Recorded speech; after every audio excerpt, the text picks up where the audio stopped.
വിശുദ്ധ യോഹന്നാൻ എഴുതിയ സുവിശേഷം 10-ാം അധ്യായം 1 മുതൽ 6 വരെയുള്ള തിരുവചനങ്ങൾ. ആട്ടിൻകൂട്ടത്തിൻ്റെ ഉപമ. സത്യം സത്യമായി ഞാൻ നിങ്ങളോട് പറയുന്നു, ആട്ടിൻതൊഴുത്തിലേക്ക് വാതിലിലൂടെ അല്ലാതെ മറ്റു വഴിക്ക് കടക്കുന്നവൻ കള്ളനും കവർച്ചക്കാരനുമാണ്. എന്നാൽ വാതിലിലൂടെ പ്രവേശിക്കുന്നവൻ ആടുകളുടെ ഇടയനാണ്.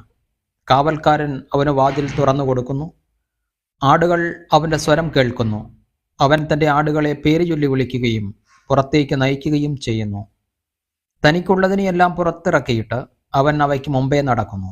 അവൻ്റെ സ്വരം തിരിച്ചറിയുന്നതുകൊണ്ട് ആടുകൾ അവനെ അനുഗമിക്കുന്നു.